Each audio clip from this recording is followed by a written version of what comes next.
Hello friends, तो कैसे हैं आप लोग। उम्मीद करते अच्छे होंगे। मैं अंकित त्रिवेदी स्वागत करता हूं आपके अपने यूट्यूब चैनल अंकित अकेडमी में। तो फ्रेंड्स, आज हम लोग आपके लिए सीडीपी की क्लास लेके आ चुके हैं, जिसमें कल हमने यूपी टेट का सिलेबस डिस्कस किया था कल वाली वीडियो में। और आज हम लोग एक टॉपिक को पढ़ेंगे जो कि हमारा रहेगा अधिगम।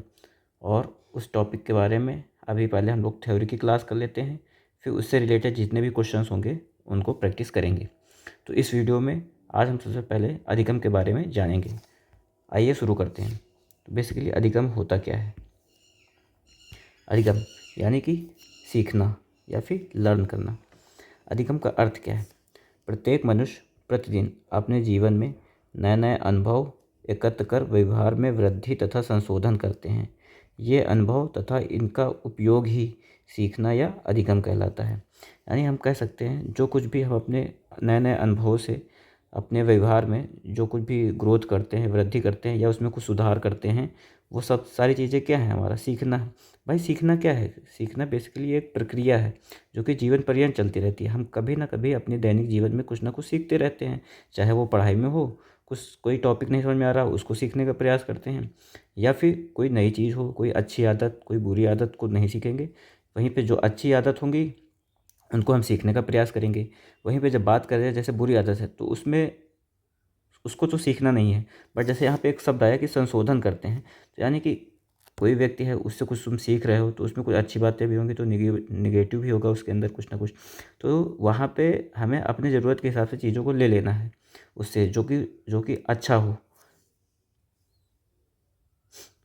फिर अब बात आती है कि सीखना ये कैसी क्रिया है। सीखना एक मानसिक क्रिया है, जहाँ पे हमने इम्पोर्टेंट रखा है, यानी कि ये प्रीवियस ईयर में पूछा जा चुका है आपसे कि सीखना एक ऐसी प्रक्रिया है। सीखना एक मानसिक प्रक्रिया है जिसमें बालक परिपक्वता की ओर आगे बढ़ता हुआ और अपने अनुभवों से लाभ उठाता हुआ अपने स्वाभाविक व्यवहार में परिवर्तन करता है।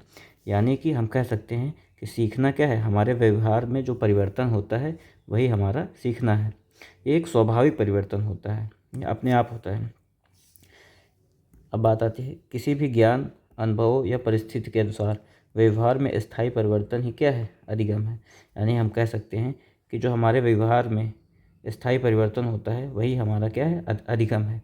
यानी कि जो हमारे पूर्व अनुभव के हिसाब से हम अपने दैनिक जीवन में या फिर कहीं पे भी कुछ भी सीखते हैं, अनुभव के माध्यम से सीखना और सीखने के बाद अपने व्यवहार में स्थायी परिवर्तन ही क्या है, तुम्हारा अधिगम है। आप लोग मेरे साथ साथ बोलते चलिए जिससे आपको चीज़ें याद रहें और आपके दिमाग में जा भी सकें, और इसको आप कई बार सुनेंगे तो आपको याद भी हो जाएगा।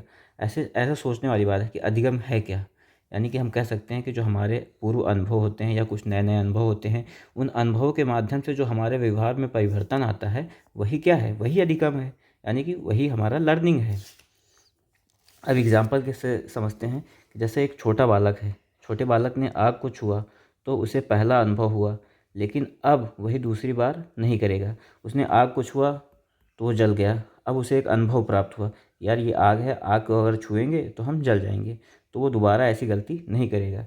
तो वहाँ से उसने कुछ सीखा, तो वही उसका अनुभव हुआ। अनुभव द्वारा जब उसके व्यवहार में परिवर्तन आया तो वही क्या कहलाया, वही अधिगम कहलाया।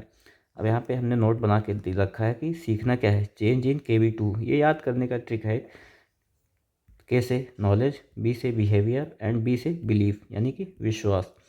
जब हमारे ज्ञान में, व्यवहार में या विश्वास में कोई चेंजेस आता है, यानी कि कोई चेंज होता है, उसे ही हम लोग क्या कहते हैं, सीखना, यानी कि अधिगम। अधिगम जो है सीखने का हिंदी रूपांतरण है एक तरीके से, जिसे हम लोग लर्निंग के नाम से भी जानते हैं।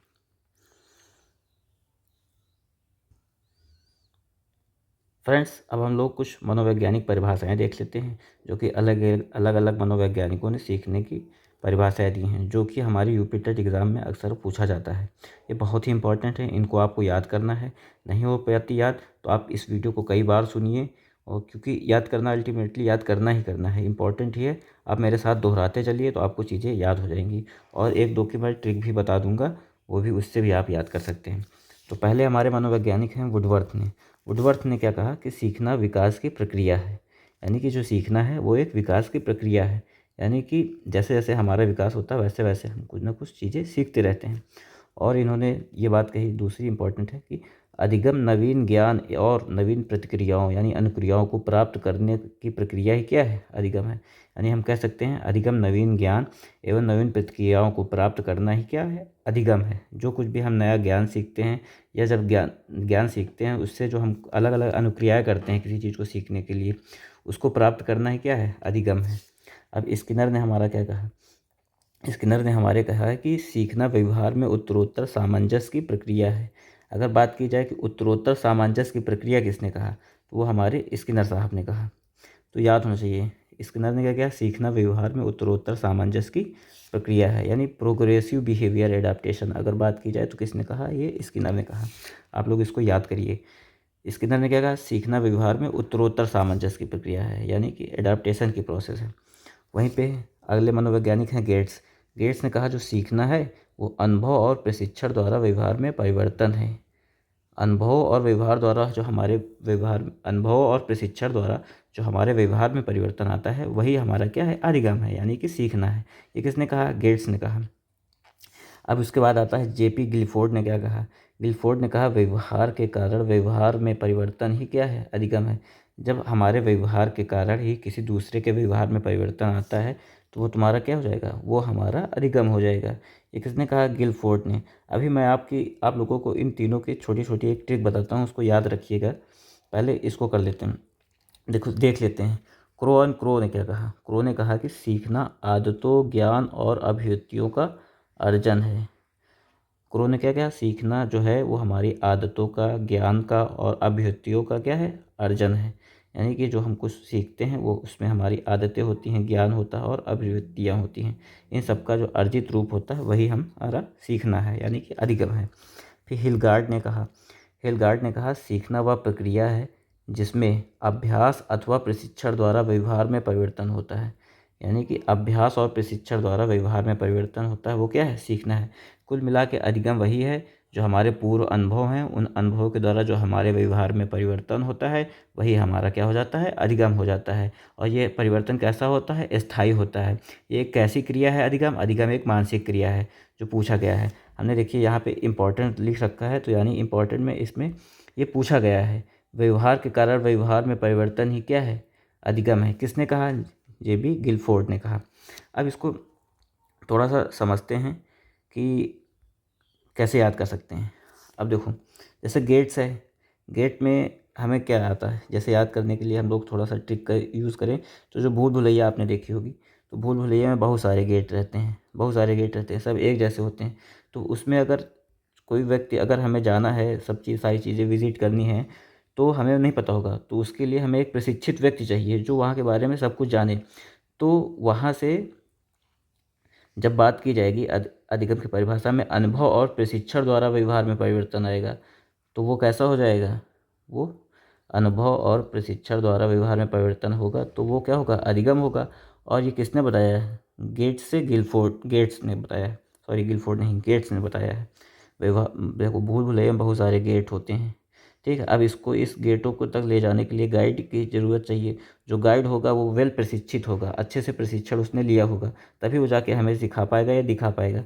तो वहाँ से हम लोग याद कर सकते हैं। गेट्स वाले में कौन सी परिभाषा आएगी, प्रशिक्षण शब्द आएगा। वहीं गिलफोर्ड ने, यानी कि व्यवहार के द्वारा कारण व्यवहार में परिवर्तन ही क्या है, अधिगम है। ये ऐसा किसने कहा, गिलफोर्ड ने। गिल से याद कर लेते हैं भाई हम लोग, क्या, गाल, ठीक।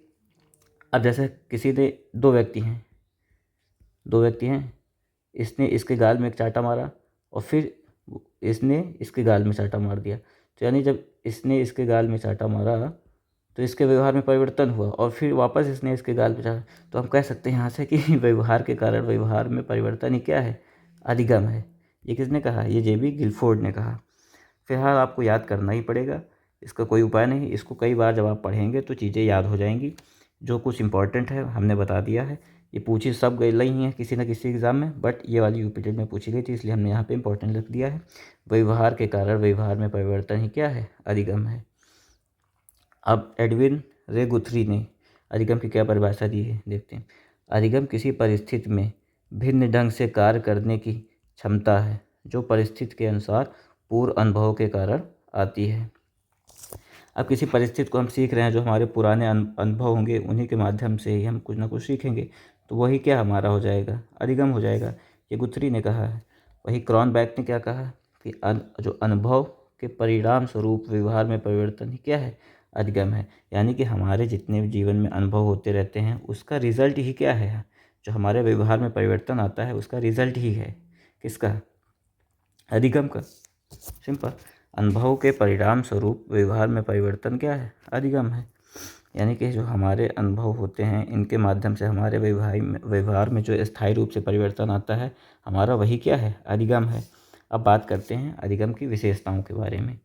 अगर आप लोगों को लग रहा हो कि वीडियो लंबा हो रहा है तो आप इसे 1.5x पे भी देख सकते हैं, अगर मतलब लगे कि स्लो चल रहा है। बट मैं आपको यहाँ पे वैसी सारी चीज़ें कराऊंगा कि आपको जब इसे कई बार सुनेंगे तो आपको याद हो जाएगा। अधिगम की विशेषता क्या है, पहली विशेषता देखते हैं। अधिगम जो है जीवन पर्यंत चलने वाली प्रक्रिया है। अधिगम कैसी प्रक्रिया है, जीवन चलने वाली प्रक्रिया है।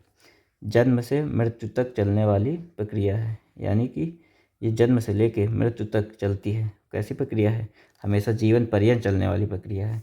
अधिगम क्या है, व्यवहार में परिवर्तन ही क्या है तुम्हारा, अधिगम है। व्यवहार में परिवर्तन ही क्या है, अधिगम है। ये सारी अधिगम की विशेषताएं हैं। अनुभव तथा अभ्यास का परिणाम क्या है, अधिगम है। ये भी अधिगम की विशेषता है। विकास की प्रक्रिया है। भाई अधिगम एक विकास की प्रक्रिया है जो कि जन्म से लेके मृत्यु तक चलती रहती है। तो इसमें हमारा कुछ ना कुछ सीखते हैं ना, तो उसमें विकास ही होता है। तो वही हमारा क्या अधिगम है। ये सब इनकी विशेषताएं हैं। व्यवहार में अपेक्षाकृत स्थायी परिवर्तन, हमने बोला ना स्थायी परिवर्तन ही क्या है, अधिगम है। व्यवहार का संशोधन, हाँ हमारे व्यवहार में कुछ हम जो संशोधित कर सकते हैं वही क्या है, संशोधन करके नया ज्ञान अर्जन करना ही क्या है, तुम्हारा अधिगम है। अधिगम एक सार्वभौमिक प्रक्रिया है। कैसी प्रक्रिया है, सार्वभौमिक, यानी कि सभी जगह होती है, हम हर जगह से कुछ ना कुछ सीख सकते हैं। अधिगम क्या होता है, अपेक्षाकृत स्थायी होता है। वही हमने बात की, स्थायी परिवर्तन। अब बात करते हैं नेक्स्ट पॉइंट की। तो व्यक्तित्व के सर्वांगीण विकास में सहायक है। अधिगम क्या है, व्यक्तित्व के सर्वांगीण विकास में सहायक है। ये भी इसकी विशेषता है। अनुकूलन है। उद्दीपन एवं अनुक्रिया के बीच में संगति है। यानी उद्दीपक और अनुक्रिया के बीच में जो होता है वही क्या है, हमारा अधिगम है। भाई कोई चीज़ है वो उद्दीपक का कार्य करेगी, उसके माध्यम से हम अनुक्रिया करेंगे तो उससे कुछ ना कुछ हम सीखेंगे ही, है ना। यह एक जटिल प्रक्रिया है। भाई किसी भी चीज़ को सीखने के लिए क्या कहते हैं, थोड़ी सी कठिनाइयाँ भी आती हैं कभी कभी। ये सक्रिय प्रक्रिया है। जब इसमें कोई व्यक्ति सक्रिय होगा तभी वो चीज़ों को सीख पाएगा, निष्क्रिय होगा तो नहीं सीख पाएगा। कैसे सीख सकता है कोई चीज़ निश्चित, जैसे हम यहाँ पढ़ा रहे हैं, अगर आप सक्रिय नहीं होंगे तो आप ये सारी चीज़ें कैसे सीख पाएंगे, आपके माइंड में सारी बातें कैसे होंगी, नहीं होंगी। वहीं आप निष्क्रिय हो जाएंगे, पैसिव, तो आपको कहाँ ही समझ में आएगा कि हम क्या चल रहा है यहाँ पे, क्या बता रहे हैं। लेकिन वही वही जो बालक यहाँ पे एक्टिव होगा या फिर जो व्यक्ति अच्छे से सुन रहा होगा उसको ये सारी चीज़ें पता होंगी कि हमने कौन कौन सी परिभाषाएं दी और क्या कहते हैं इसकी विशेषताएं कौन कौन सी हैं, कौन से मनोवैज्ञानिक ने क्या परिभाषाएं दी। तो ये सारी चीज़ें तभी आपको याद होंगी जब आप एक्टिव होंगे। अब आगे आ जाते हैं। जटिल प्रक्रिया हो गई। सक्रिय प्रक्रिया है, वातावरण के उपज है। बिल्कुल सही बात, हम वातावरण से भी सीखते हैं। यहाँ पे एक इम्पॉर्टेंट चीज़ है कि उद्देश्यपूर्ण या लक्ष्य आधारित होता है। अधिगम कैसा होता है, एक उद्देश्यपूर्ण होता है। भाई हम कुछ ना कुछ सीखते हैं तो उसका एक गोल होता है, एम होता है, तभी से हम उसको सीख पाते हैं या फिर सीखने का प्रयास करते हैं। तो यहाँ से आ गया एक पॉइंट कि अधिगम जो है एक उद्देश्यपूर्ण एवं लक्ष्य आधारित प्रक्रिया है। ठीक, अब आई थिंक आपको समझ में आ रहा होगा। अब आगे बढ़ते हैं। अब अधिगम के प्रमुख कारक कौन कौन से हैं, अधिगम के प्रमुख कारक कौन कौन से हैं, जिसमें से 4 प्रमुख कारक हैं, 4 में से 3 प्रमुख हैं और एक गौड़ है। टोटल अधिगम के प्रमुख कारक 4 हैं। 4 में से 3 को हम लोगों ने माना है प्रमुख है और एक है जो गौड़ है। यानी कि अधिगम कब होगा, जब हमारे पास उद्दीपन होगा, यानी कि कोई ना कोई स्टिमुलस होगा। जो स्टिमुलस होगा उसके माध्यम से ही हम रिस्पॉन्स करेंगे, अनुक्रिया करेंगे। अगर हम प्रेरित होंगे तभी हम अधिगम कर पाएंगे। अगर प्रेरित नहीं होंगे, प्रेरणा नहीं होगी मेरे अंदर, तो हम अधिगम कैसे कर पाएंगे, नहीं कर पाएंगे। वहीं पे पुनर्बलन, रीइंफोर्समेंट, अगर हम किसी कार्य को करते हैं और अगर हमें उसमें कुछ अच्छा परिणाम मिल जाता है तो अगर आपको पुनर्बलन मिलता है, यानी कि उसमें आपको पुनर्बलन में एक तरीके से कह सकते हैं कि आपको फिर से, जैसे कोई गिफ्ट दे दिया जाए या फिर किसी कार्य को सीख रहे हैं उसमें आपको कोई अवार्ड दे दिया जाए, तो आप उस कार्य को फिर से प्रयास करेंगे कि यार अच्छा अभी ये हमने सीखा है, आगे इससे और अच्छा कर सकते हैं। तो इसको हालांकि गौड़ माना गया है पुनर्बलन रीइंफोर्समेंट को। बाकी इन तीनों को क्या कहते हैं, प्रमुख माना गया है। तो अधिगम के प्रमुख कारक कौन कौन से? 4। कौन कौन से? उद्दीपन, अनुक्रिया, प्रेरणा और पुनर्बलन। अब बात करते हैं कि सीखने की प्रभावशाली विधियां कौन कौन सी हैं, यानी कि इफ़ेक्टिव मेथड्स ऑफ लर्निंग, जो कि हमारे एग्ज़ाम में पूछी गई हैं। तो सबसे पहला कुछ विधियां हैं। सबसे पहला हम आप लोगों के लिए ले गए हैं कि करके सीखना, यानी कि लर्निंग बाय डूइंग। हम करने के माध्यम से सीख सकते हैं, क्योंकि जो बालक करके सीखेगा वो जाहिर सी बात है उसका वो ज्ञान स्थायी हो जाएगा, और करके सीखेगा तो वो सक्रिय भी होगा। तो इसमें पहला पॉइंट दिया कि अधिक स्थायी अधिगम होगा। जब बालक करके सीखेगा तो वो अधिगम कैसा होगा? स्थायी होगा और जल्दी सीखेगा, रुचिपूर्ण होगा, सही बात है, बाल केंद्रित होगा और बालक क्रियाशील होता है, यानी इस पे बालक एक्टिव रहेगा। ऐसे सोचने वाली बात है कि जब कोई व्यक्ति किसी कार्य को करके सीखेगा तो जाहिर सी बात है उसमें पहला पॉइंट क्या है? वो एक्टिव होगा। जब एक्टिव होगा, खुद करके सीखेगा, तो वो अधिगम कैसा होगा? वो अधिगम स्थायी हो जाएगा, यानी परमानेंट हो जाएगा। और जब बालक उसमें रुचिपूर्ण होगा, यानी कि उसमें इंटरेस्ट लेगा, तो वो कार्य को जल्दी सीखेगा, और जल्दी सीखा हुआ कार्य जब अपने आप से सीखा जाएगा तो वो जाहिर सी बात है वो स्थायी हो जाएगा। अब ये कैसे होगा? ये चाइल्ड सेंटर्ड होगा, यानी कि बाल केंद्रित होगा करके सीखना। अब फ्रोबल के अनुसार क्रिया के द्वारा ही बालक किसी कार्य को सीखता है। जहाँ तक संभव हो सके उसे करके सीखना दिया जाना चाहिए। फ्रोबल मनोवैज्ञानिक का मानना था कि जो बालक है वो किसी न किसी क्रिया के माध्यम से ही सीखता है। किसी कार्य को वो क्रिया के माध्यम से ही सीखता है। जहाँ तक संभव हो सके उसे उस कार्य को करने के लिए सीखने दिया जाना चाहिए, यानी कि उसे फ्री छोड़ दीजिए, वो अपने आप करके सीखेगा। Learning by doing. दूसरी विधि है सीखने की प्रभावशाली विधियों में से अनुकरण विधि। अनुकरण विधि यानी कि इमिटेशन मेथड। ये मेथड होता है कि इसमें क्या कहते हैं, ये जो करके सीखना है ये चाइल्ड सेंटर्ड है, यानी कि बाल केंद्रित। वहीं पे जो हमारा अनुकरण विधि है ये हमारा क्या है? टीचर सेंटर्ड होता है, यानी कि इसमें जो शिक्षक हो वो आदर्श स्वरूप होता है, यानी कि बालक जो हैं वो शिक्षक के माध्यम से ही सीखते हैं। जैसे जैसे टीचर बोलेगा क्लास में, वैसे वैसे बालक क्या कहते हैं, उसको देख के सीखना स्टार्ट करते हैं। जैसे आप लोगों ने कभी प्राइमरी क्लास में देखा होगा कि टीचर पढ़ा रहा है, बोल रहा, कविता सुना रहा, तो जैसे जैसे टीचर बोलता है वैसे वैसे बालक भी उसको रिपीट करते हैं। या फिर टीचर कुछ ब्लैक बोर्ड में लिख रहा है तो बच्चे उसी को देख के अपने कॉपी में नोट डाउन करते हैं। तो ये कैसी विधि है? ये अनुकरण विधि है। ये कब से प्रारंभ हो जाती है? ये शैशवावस्था से प्रारंभ हो जाती है। सामाजिक व्यवस्था का ज्ञान इसी से मिलता है। आदर्श ज्ञान को सीखना है, अनुकरण विधि के माध्यम से हम किसी आदर्श ज्ञान को सीख सकते हैं। और ये शैशवावस्था से प्रारंभ हो जाती है, हमने यहाँ पे इम्पोर्टेंट लिख रखा है। तो ये शिक्षक आदर्श स्वरूप होता है, इसमें पूछा गया है कहीं ना कहीं कि अनुकरण विधि में जो जैसे उसमें लर्निंग बाय डूइंग में चाइल्ड सेंटर्ड होता है, वहीं पे ये टीचर सेंटर्ड होती है। ये वाली विधि कौन सी विधि? अनुकरण विधि, यानी कि इमिटेशन मेथड। अब तीसरी है तुम्हारी निरीक्षण विधि। निरीक्षण विधि में क्या है? Observation method. ऑब्जर्वेशन में क्या होता है कि बालक चीज़ों को ऑब्जर्व करेगा, यानी कि निरीक्षण विधि के माध्यम से ही सीखेगा। एटलीस्ट देखो, हमको टॉपिक हमारा अधिगम है, अधिगम में यानी हमें सीखना ही सीखना है। अब हम किन किन तरीक़ों से सीख सकते हैं? उन्हीं तरीक़ों का नाम दे दिया है प्रभावशाली विधियाँ। जैसे पहला है तुम्हारा करके सीखना, फिर दूसरा हो गया अनुकरण के माध्यम से सीखना, यानी कि इमिटेशन मेथड के माध्यम से। तीसरा है निरीक्षण के माध्यम से सीखना, यानी कि ऑब्जर्वेशन के माध्यम से सीखना। अब निरीक्षण में कौन कौन सी हैं? जैसे विद्यालय व विद्यालय के बाहर भी बालक सीख सकता है। कैसे? ऑब्जर्व करके चीज़ों को, कि कैसे यहाँ पे विद्यालय के अंदर बहुत सारी चीज़ें, छोटी छोटी चीज़ें ऑब्जर्व करेगा। जैसे क्लास में चार्ट पेपर लगा है, उसमें बहुत सारी चीज़ें लिखेंगी, वहाँ से सीख सकता है।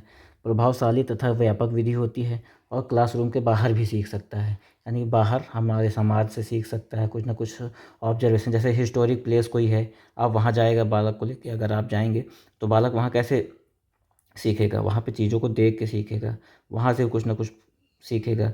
फिर वो आपसे क्वेश्चन करेगा कि मैम या सर ये चीज़ कैसे है, ऐसे कैसे हुआ, ये क्या है ना। ये विधि भी कैसी है, चाइल्ड केंद्रित यानी कि बाल केंद्रित है।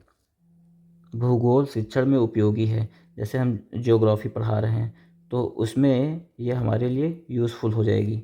चिंतन को प्रोत्साहन देती है ये विधि। कौन सी, निरीक्षण विधि। तर्क शक्ति का विकास होता है, जब बालक खुद देखेगा तो चीज़ों को सोचेगा, अब सोचेगा समझेगा तो उसकी तर्क शक्ति का विकास होगा। अब इन विधियों में बालक की ज्ञानेंद्रियों का अधिक प्रयोग होगा, यानी कि जब कुछ ऑब्जर्व करेगा तो उसकी जो ज्ञानेंद्रियाँ होती हैं, तो आपके सेंसेस कितने होते हैं, आपके 5 सेंसेस होते हैं, तो उन सभी सेंसेस का वो उपयोग करेगा। भाई देखेगा तो आँख यूज़ होगा, सुनेगा कोई चीज़ तो कान यूज़ होगा, है ना, टच करेगा तो स्किन का यूज़ होगा। अब यहाँ पे इंपॉर्टेंट चीज़ सीखनी कि बालक स्वनिर्देशित होता है, उसमें उसको निर्देश नहीं देना पड़ता है, वो अपने आप से निर्देशित होता है। ये भी पूछा गया है कि किस विधि में बालक स्वनिर्देशित होता है, तो आपको टिक करना है निरीक्षण विधि में, यानी कि ऑब्जर्वेशन मेथड में। फिर इसके बाद आती है चौथी विधि हमारी है परीक्षण विधि, यानी एक्सपेरिमेंटल मेथड। परीक्षण विधि में क्या है, ये स्व अनुभव पे आधारित होती है, अपने खुद के अनुभव पे आधारित होती है।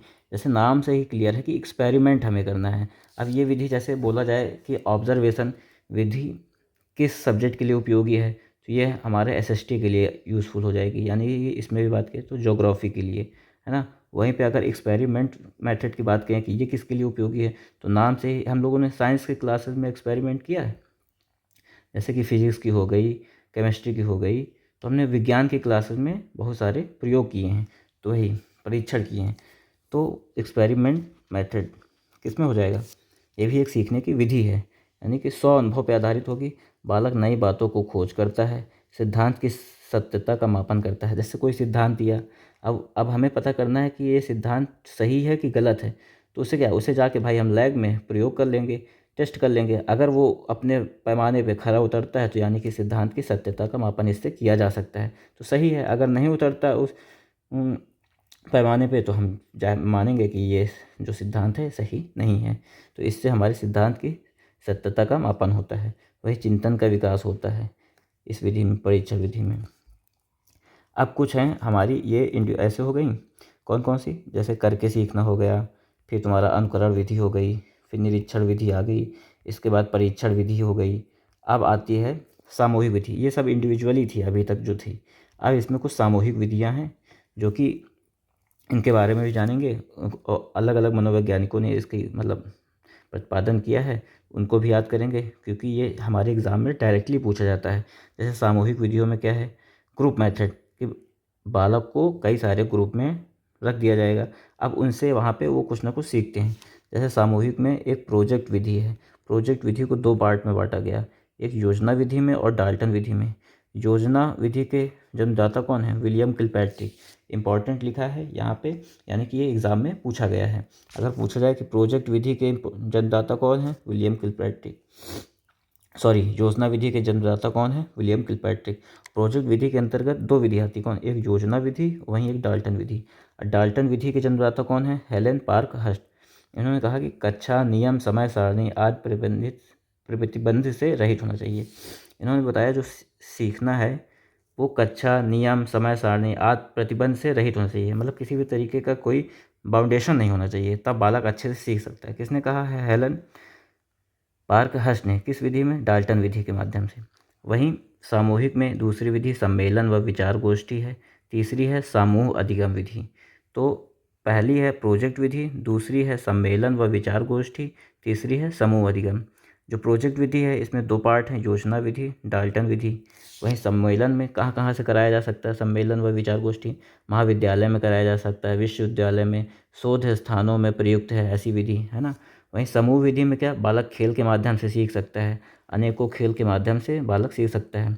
खेल विधि के जन्मदाता की बात की जाए तो काल्डवेल, कुक ने हैं। इनका मानना था कि बालक खेल के माध्यम से बहुत सारी चीज़ें सीखता है, उससे उसके शारीरिक शारीरिक क्या कहते हैं, क्षमता का विकास होता है ना, वो स्वस्थ भी रहता है। खेल विधि के जन्मदाता कौन है, काल्डवेल, कुक। अगर पूछा जाए कि योजना विधि के जन्मदाता कौन है, विलियम किलपैट्रिक। डाल्टन विधि के जन्मदाता हेलेन पार्कहर्स्ट। और खेल विधि के जन्मदाता कौन है, काल्डवेल, कुक। ये आपको याद करना है। अब बात करते हैं कि अधिगम के प्रकार कितने होते हैं। हमने अधिगम पढ़ लिया, अधिगम के अर्थ समझ लिया, उसकी परिभाषाएं सीख लीं, और उसके बाद हमने अधिगम को ऊपर सीखने की प्रभावशाली विधियां देखी, अधिगम के प्रमुख कारक कौन कौन से हैं, और अब हमें जाके पढ़ना है कि अधिगम के प्रकार कितने हैं। अधिगम के प्रकार, तो आशुबेल के अनुसार अधिगम के 4 प्रकार बताए गए हैं। कितने प्रकार बताए गए हैं? 4 प्रकार। उनका मानना है कौन कौन से? अधिगम का पहला टाइप है रिसेप्शन लर्निंग, यानी कि अभिग्रहण अधिगम। बालक कोई भी है वो अभिग्रहण करके ही सीखेगा, यानी रिसेप्शन लर्निंग। हम लोगों ने पढ़ा ना, रीड, देखो हिंदी भाषा के सोपान कौन कौन से? सुबोपाली, यानी कि सुनना, बोलना, पढ़ना और लिखना। उसी का है एक है, क्या है हमारा? रिसेप्शन, यानी कि सुनना, ग्रहण करना। कैसे हम सुन के कर सकते हैं। दूसरा पार्ट उन्होंने बताया कि रिटेंट लर्निंग, जो कि रोट लर्निंग होती है। कोई बालक होता है कि वो रट लेता है, या कोई व्यक्ति किसी चीज़ को सीखने के लिए उसे समझ में नहीं आ रहा कॉन्सेप्ट, तो उसने वो रट लिया। ऐसे ये लर्निंग हमें नहीं करानी, इसको प्रोत्साहित नहीं करना है, ये निगेटिव है, ठीक है। तीसरा बताया है अन्वेषण लर्निंग, यानी डिस्कवरी लर्निंग। बालक खोज के माध्यम से सीखता है। और चौथा क्या है? अर्थपूर्ण लर्निंग, यानी कि मीनिंगफुल अधिगम, यानी कि जो अधिगम होता है वो अर्थफुल होता है, अर्थपूर्ण होता है, यानी कि कोई ना कोई उसकी एम होता है, उसका कोई ना कोई उद्देश्य होता है। तो यहाँ से आशुबेल ने अधिगम के कितने प्रकार बताए हैं? आशुबेल ने अधिगम के 4 प्रकार बताए हैं। कितने? 4 प्रकार। पहला कौन सा है? रिसेप्शन, यानी अभिग्रहण, यानी कि चीज़ों को सुनकर सीखना। दूसरा रटंट, जो कि हमें नहीं कराना है। तीसरा अर्थपूर्ण अधिगम, अगर कुछ भी हम सीख रहे हैं तो उसका कोई ना कोई एम होगा, लक्ष्य होगा, जिसकी वजह से क्या हो गया? अर्थपूर्ण हो गया, यानी कि मीनिंगफुल लर्निंग हो गई। और अन्वेषण विधि के माध्यम से सीखना, यानी डिस्कवरी लर्निंग के माध्यम से बालक खोज के सीखेगा इसमें चीज़ों को। जब खोज के सीखेगा तो खुद सीखेगा, लर्निंग बाय डूइंग भी होगी, और सीखा हुआ ज्ञान क्या है? स्थायी भी होगा। और सबसे ज़रूरी बात, बालक इसमें एक्टिव भी होगा, क्योंकि एक्टिव होगा तभी तो वो सीख पाएगा।